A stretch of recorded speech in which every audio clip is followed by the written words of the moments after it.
What not to do when you visit Key West, Florida.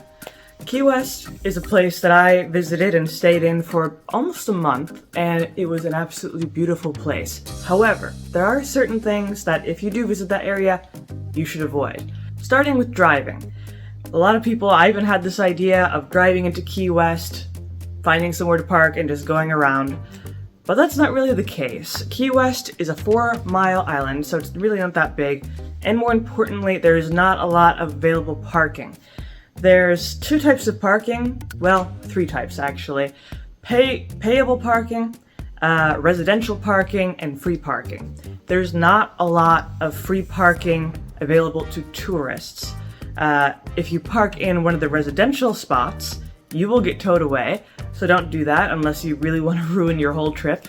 And paid parking, which is notoriously very expensive. If you don't mind paying for the paid parking, that might not be such a big deal, but it can definitely add up, especially if you're staying there for a long time. If you do really want free parking spots that aren't just for the residents, you're gonna have to do some serious searching because the ones that are available are usually filled up with other people already. Really, a better option is to try not to drive into Key West. That's kind of difficult to do, but ideally, it would be best to not bring your car into Key West and find some other method of transportation.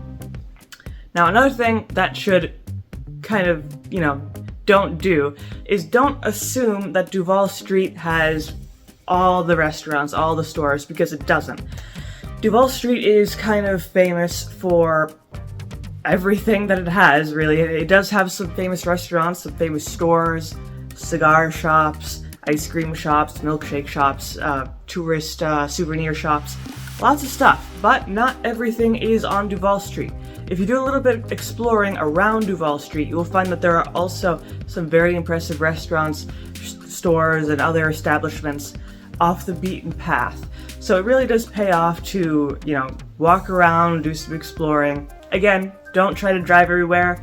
You're gonna find most of the exciting stuff when you're walking or biking around. There are also bike rentals that you could try out.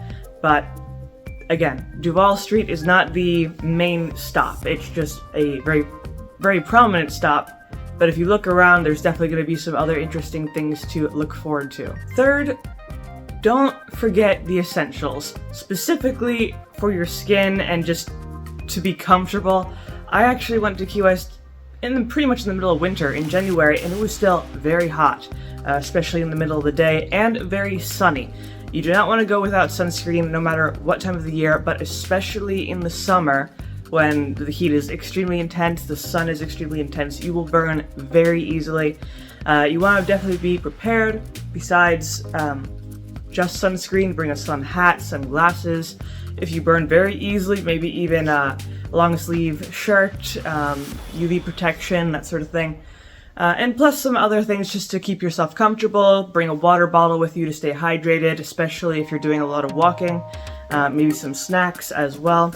But you definitely don't want to be, stuck in Key West and find that you're burning up, you don't have any water with you, you're hungry. Maybe you don't want to go to a restaurant right away, but keeping these little things in mind is definitely a great idea to stay more comfortable so you can enjoy your trip more thoroughly.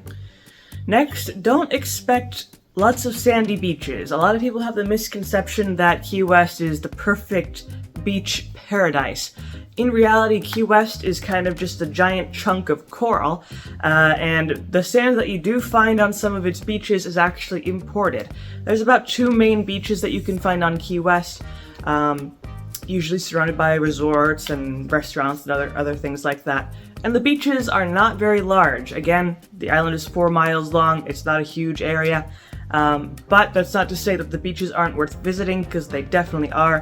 You could get some great picturesque views of that very, very blue, light blue water from the beaches. But just as to kind of think about ahead of time, it's not all sandy beaches. But finally, you really do not want to miss the sunset at Mallory Square. Mallory Square is kind of a northwestern facing point.